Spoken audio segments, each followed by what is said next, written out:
Thank you guys very much for inviting me again. Here to give the update. And the update is not a tremendous amount has changed. The hospitals are definitely doing better insofar as the admission numbers are in general not as high as the discharge numbers. So the absolute number of patients in hospitals are going down. They have one thing that we are seeing an increase in now are patients coming in who are sicker, who are non-COVID, meaning people who have been at home sort of potentially neglecting their health, not getting to doctors, not coming to the hospital because they think that the hospitals aren't safe, and they're coming in now with uncontrolled diabetes, uncontrolled hypertension, uncontrolled other medical issues.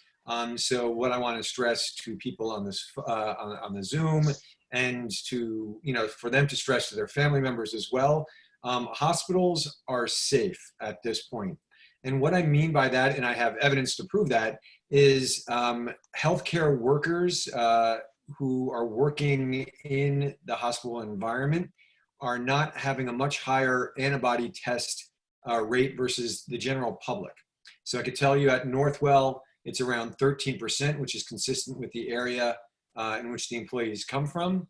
So for those who are working with COVID patients, PPE is working for them and they are not getting infected. And we also know that patient to patient, it's really not spreading. So if you need to go to the emergency department, if you need to see a doctor, please go.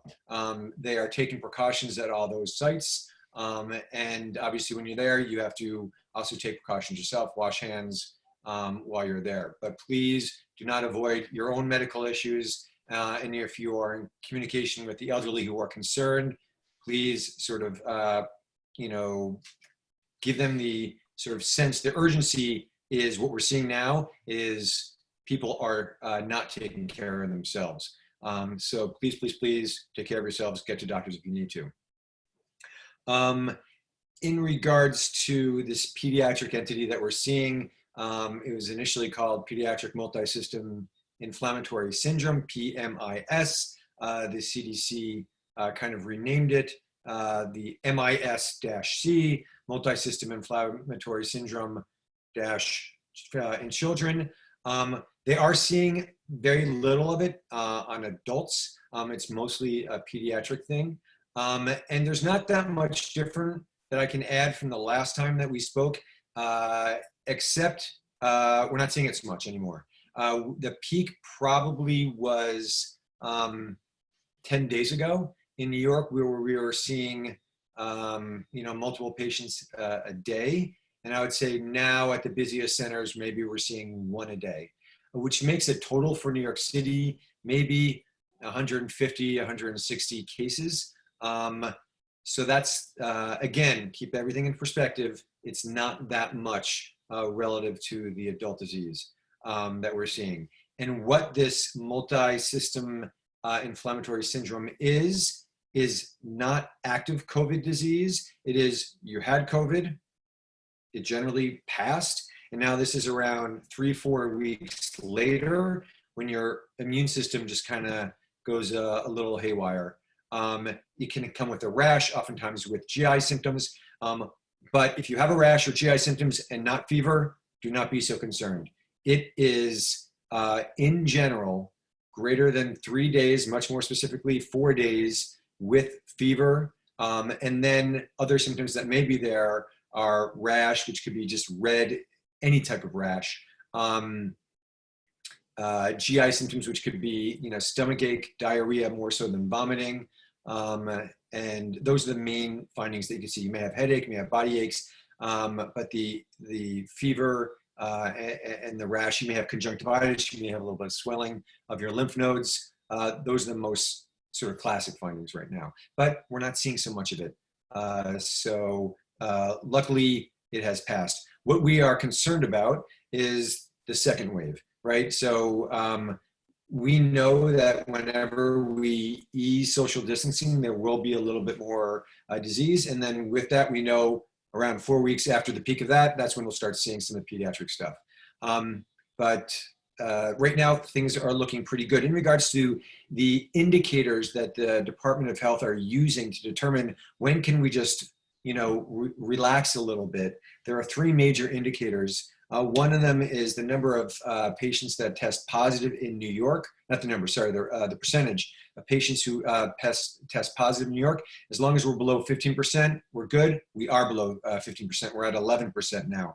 The other is hospital admissions being, for COVID, being at a lower number, and we're actually very below the number that they want.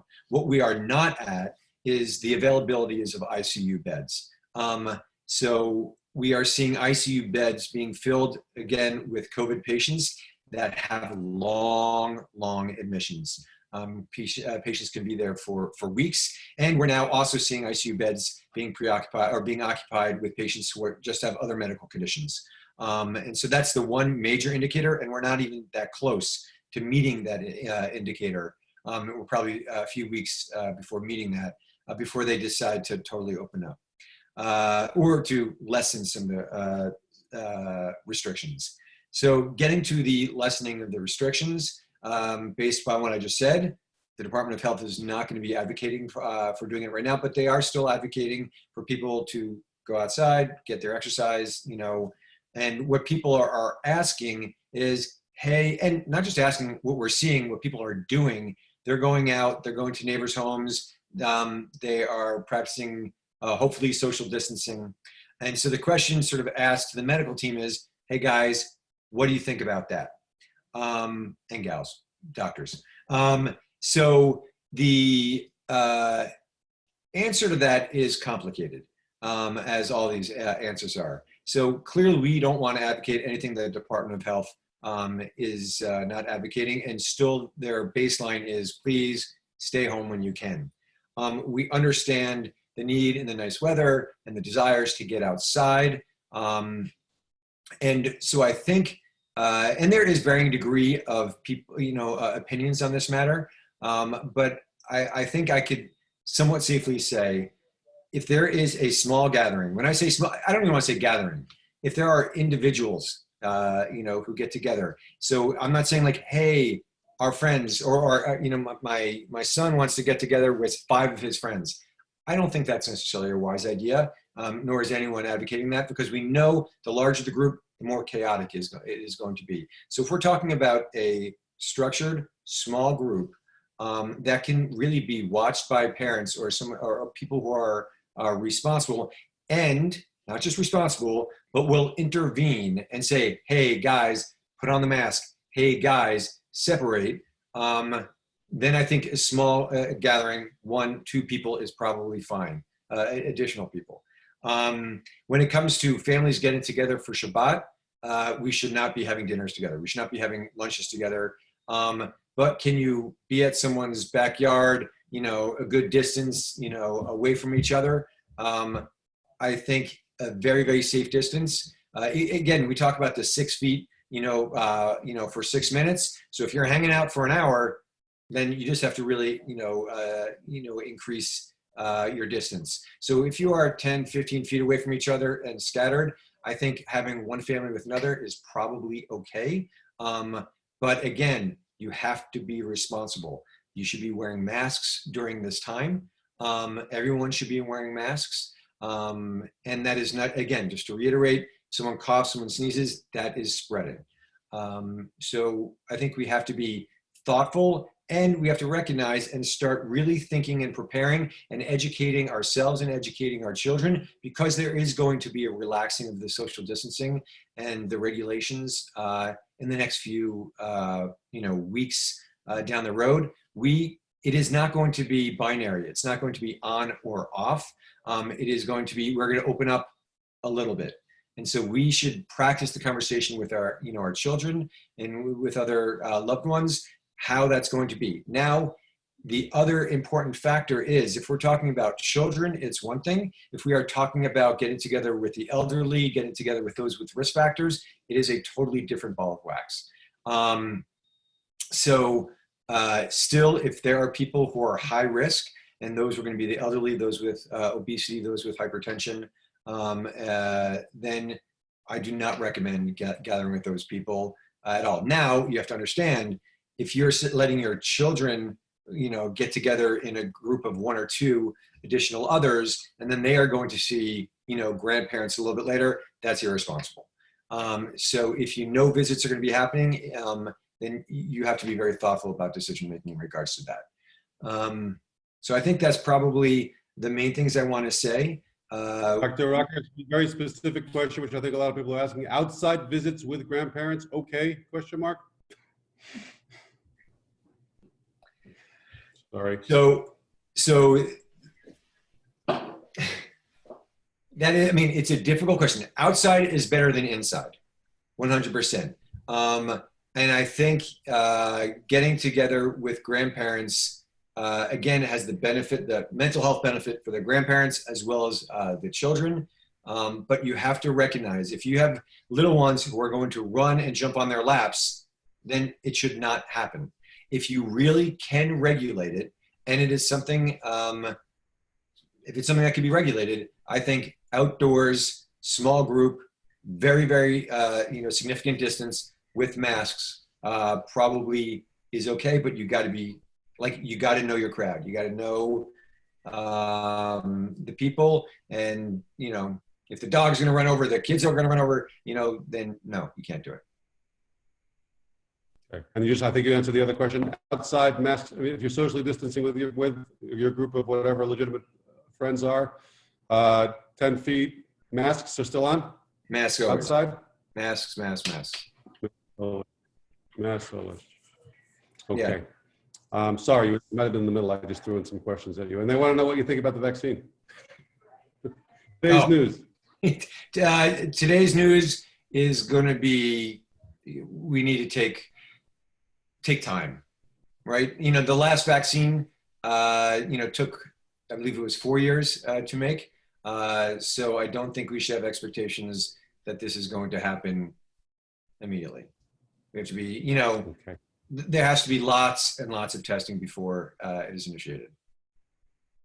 Okay. Thank you, Dr. Rocker. Questions about camps. I think we're going to leave to camps. I do know that some camps continue to be sending out information. I'm still holding out hope. And I saw an antibody question. I don't know if you want me to address that. Go ahead, sure. Sure. In regards to antibody testing, there are lots of different antibody tests. And when I say that, I don't mean just different manufacturers. They are looking at different antibodies that attack different parts of the virus. And because of that, we don't definitively know which one is the most effective, which antibody is the most effective. And to repeat, we don't completely understand how much immunity the antibody actually, if you are positive, confers to you. So how immune are you? If you have it tested on day 1, I don't know if day 10 you still have antibody in your system. We suspect that you do, but we're not exactly sure. We know antibodies last for a month or so, but are they being regenerated at a reliable rate? So we don't know how reliable they are to offer you immunity. So one thing that people ask me is hey, I know I had it. I now have an antibody. Can I hang out with grandma? And the thought is, yes, you have greater protection than someone else, but we don't, at this point, fully understand how much immunity you have and for how long. So yes, it's a good thing if you have antibodies. We just don't know how long it lasts, and more information needs to be given to that question. And that's why I've suggested in the past, if you're going to be tested, please be tested within the framework of research so that we can learn more about it and then more appropriately inform people what to do. Dr. Rocker, thank you.